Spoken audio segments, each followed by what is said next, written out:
Now, of course, when people get to know you, they'll judge you by more than just how you appear. But physical, outside, inside. Here's what's good advice. Make sure the outside is an excellent reflection of the inside. Interesting phrase written. It says, God looks on the inside, people look on the outside. So you got to take care of both. The inside for God and the outside for people. What's the old phrase? You never have a second chance to make a first impression. So the outside appearance is also valuable as well as inside vigor and vitality. Somebody says, well, people shouldn't judge you by your appearance. Let me give you a clue. They do. Take care of both. Here's another one. I had to work on being late. For the people that are always late, what do they care? They're not there when you get there. It doesn't matter, but if you truly want to make progress, not alienate, right, in the marketplace, here's what's acceptable to everybody. Being on time, right? Not being on time is acceptable probably, to a lot of people, but some, it's going to cost you. Now, the mind must be nourished. It's got to have good food. Food for thought. Bread for the head, we call it. Yes, you need a slice of toast in the morning, right, for your body, but you need a slice of cassette. A slice of cassette you put in the car system and listen and listen. Let something feed your mind. Stand guard at the door of your mind. Don't just listen to anything and everything. Make sure that you're your own best filter of what goes into your mental factory and spins out the fabric of your life and future. Stand guard at the door of your mind. Spend time. Be a selective listener. But you got to have a good diet, a good mental diet. When you walk into a home and walk into the pantry of the kitchen, you take a look what's in there. This family's either going to be healthy or it isn't going to be healthy. And a lot depends on what's in the cupboard. What you bring home, right, from the grocery store that you feast on for the body. Now here's what's important. A proper menu for the mind to make sure that it's got a wide range of nourishment. Because the mind needs the full education. Now, that starts to develop the foundation for what we call a good life, a productive life, a fulfilled life. And we need this mental input. 2 days is a little staggering in terms of sort of a crash program. And you couldn't do it every week, a couple of days every week. It would be too much. But a couple of days to just really concentrate for a while. Hopefully I send you away from here tomorrow a little mind weary. Right? Of taking all these notes and trying to get it all and trying to think about it while you take notes. I know it's an intense session of a couple of days, but I'm telling you, it's going to be so valuable for me to express it and for you to get it. Because then you just load up your wagon full of stuff here. Mental wagon to take it home and sort it out and decide what's valuable to try today. Some that you're going to think about a little bit later, but now at least you've got it. You've got it. You've got it. So that you'll have mental food to feast on long after the lights are out and we've left the premises. So, feed the mind, debate, exercise, a continual diet. You can't go too long in between the classes and the schools and the seminars and the sermons where things are being taught of value. Here's what else is important. You got to go to everything you can afford. Have a good plan, weekly plan, monthly plan to go to a variety of things. Go to a variety of things. Go to a variety of things. And don't miss the chance. Even if you're involved in a certain company and they say, we're going to have a training class. You say, I've been to one of those. I'm asked, you got to go again and you got to go again. You can't get it all the first time. Here's what the early Christians were taught. Don't neglect the assembly. Why? We got a brand new idea. One is it's being challenged. We need the strength of each other and the exchange of ideas to make this thing grow. And 2,000 years later, it's a very vigorous movement. But they were taught when it started, don't neglect to get, every time they call a meeting, make sure you're there every time they call a meeting. And whatever industry you're in, whatever company you're in, when they call a meeting, make sure you're there. When they call a little training class, make sure you're there. Here's why. Some of them are going to be life-changing. And you don't know which experience is going to be life-changing. You can't pick the one. You just got to go, go, go, go. One is life-changing. You go, go, go, go, go. Another one is life-changing. You go again, you go again, you go again. Another one is life-changing. For the people that were there, somebody that you met, something that you heard, and that one was just perfect. The atmosphere was right, the crowd was right, and everything was right, and you'll never be the same again. And you don't know which one that's going to be. That's why you've got to pursue. Go often have a good plan for the search of knowledge and ideas that can inspire to the best of your potential. So now we've got the physical, we've got the spiritual, we've got the mental parts of personal development. People have asked me for the last 24 years, how do you develop an above average income? And the answer is, become an above average person. Develop an above average handshake. Some people want to be successful, they don't even work on their handshake. As easy as that would be to start on. They let it slide, they don't understand. Develop an above average smile. Develop an above average excitement. Develop an above average interest in other people. Develop an above average intensity to win. See, that'll change everything. Probably one of the most frustrating experiences in life is looking for an above average job with above average pay without becoming an above average person. It's called frustration. And Mr. Schoaf gave me probably the greatest clue he gave me when I first met him. He said, Jim, if you want to be wealthy and happy the rest of your life, just learn this lesson well. He said, learn to work harder on yourself than you do on your job. Then Mr. Schoaf gave me probably one of the most important clues among so many things he taught me. But this was in those early days. Mr. Schoaf was very kind, but he was also very abrupt. And he had these interesting questions to ask. I'm giving him a little rundown one day on how things hadn't worked out for me. He said, Mr. Rohn, I've got the answer for you if you will listen carefully. And listen carefully I did that day and for the next 5 years. If somebody's wealthy and happy, you gotta listen. He said, Jim, I've only known you a short time. But he said, it's already my honest opinion that for things to change for you, you've got to change. That wasn't quite the answer I was looking for. But that's the answer he gave me, and I pass it along to you on this warm summer evening in Anaheim, California, 1981. For things to change for you, you've got to change. Otherwise, it isn't going to change. Before I met Mr. Schoaf, I used to say, I sure hope things will change. That seemed to be my only hope. If it isn't going to change, I'm in serious trouble. And then I discovered it isn't going to change, so I'm in serious trouble. See, I can tell you what the 80s are going to be like. You have dropped into the right place. I did a seminar one time for Standard Oil executives and management in Honolulu. And we're having a conference one day on this big conference table. And one of them said to me, Mr. Rohn, you know some fairly important people halfway around the world. What do you think the 80s are going to be like? I said, gentlemen, I do know the right people. I can tell you. So they all listened very carefully. And I said, gentlemen, based on my wide experience, I can really honestly say to you, in my opinion, in the 80s, it's going to be about like it's always been. Aren't you glad you came? That's inside. I don't pass that around just everywhere. Now, of course, I said that to make a point, but I also said it because it's accurate. It's going to be about like it's always been. It isn't going to change. The tide comes in and then what? It goes out. For 6,500 years that we know of, recorded history, and probably long before that. So it is not going to change. It gets light and then what? It turns dark. 6,500 years. See, it's not likely to change. First, you need to produce enough to survive. If a man is by himself and he produces enough for himself, that's called self-care.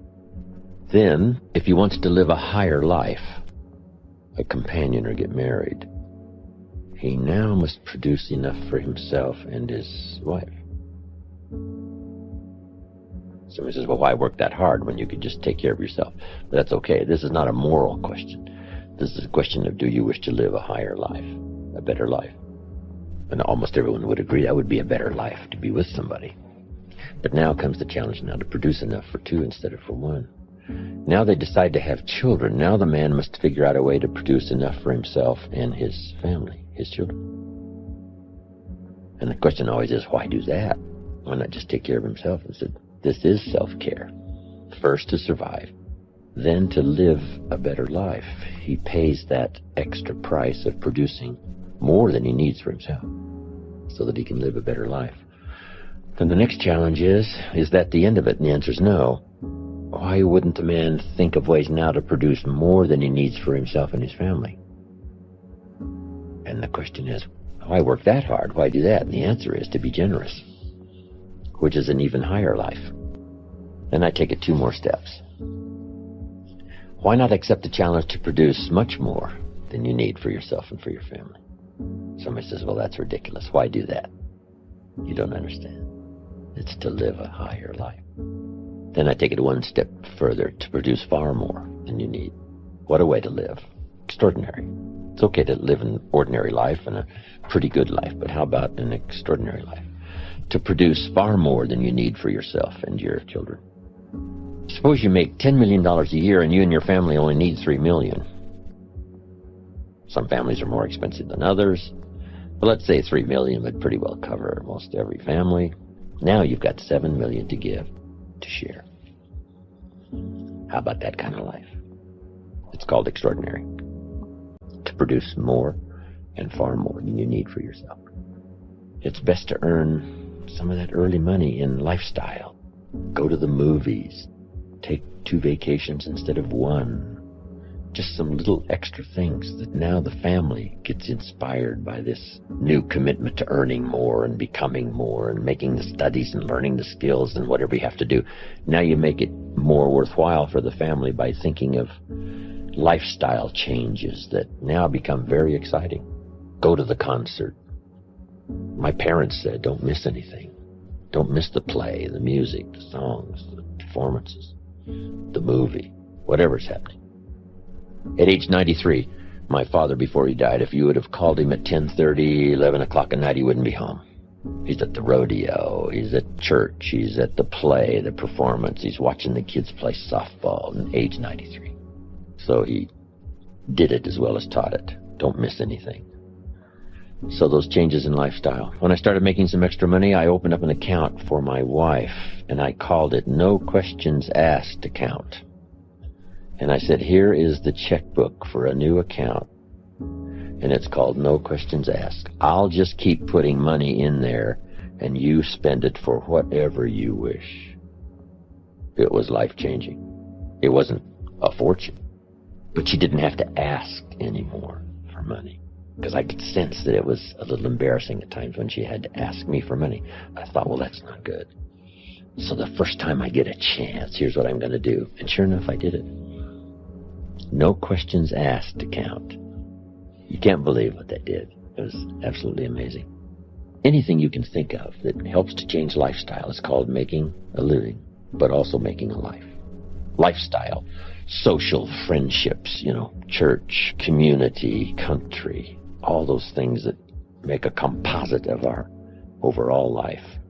Start furnishing that with new vigor, vitality, money, whatever it takes to expand your life into what I call the good life, as well as economics. It doesn't take a lot. How much is a movie, right? Even for a person of modest means, $6 or something. Costs $60 million to make it and only costs $6 to see it. Part of it's just simply priority. Less soft drinks, more movies. Everybody's got the money. The story I tell of the lady who invested the $1, and now she's a millionaire. So she had the $1. Depends on where you put it.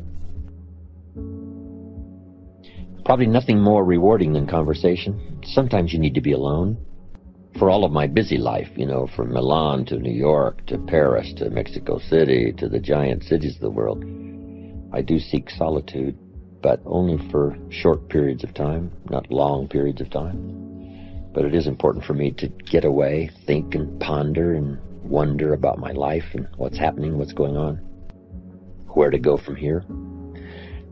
But some of the greatest rewards are in personal conversation. I've got some close friends, some mentors that have been around for the last 50 years for me. That a couple of hours of conversation, and you've got enough to feast on and live on for a while till you can have the next one.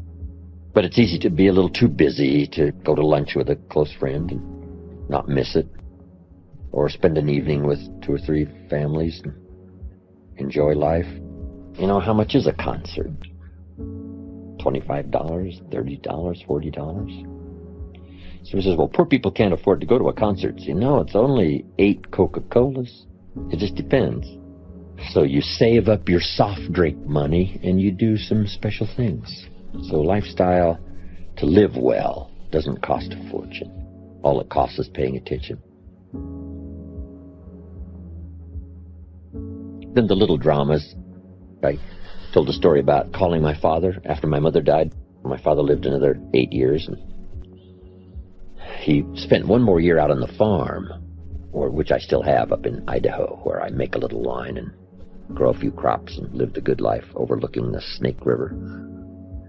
But my father spent one more year the nights, and then he got a little lonely, and so I got him a place in this little farm village close by, so he could at least go there, spend the night, have breakfast, and then jump in his car and go back to the farm. And then there's a place close by called the Decoy Inn, little cafe, where my father most every morning would have breakfast with the farmers. So I'd call him while he's having breakfast. Just takes 10 minutes. Papa, I'm in Israel. And they'd bring him the phone, and we'd have this conversation. And he'd talk real loud so they could all hear the details. They gave me a reception last night on the rooftop. And he'd say, reception on the rooftop. Underneath the stars, Papa. He says, underneath the stars. So everybody gets in on this little conversation he's having with me. Now he's got a story to tell for the rest of the day. My son called me from Israel. I know he had to get up in the middle of the night. Makes a much more special day. Only takes 10 minutes. Easy to, easy not to. I'd send him these postcards from around the world, and he'd save them. Show them around. When I'd get back, some of them had a little butter and jelly on them, right, where he'd passed them around at breakfast. Then he'd get to retell the story. I was showing these postcards to my friends, and here's what happened, and here's what they said, and it keeps this lively interchange between father and son going. I took him back where he was born in my motorhome one year. Odessa, Washington.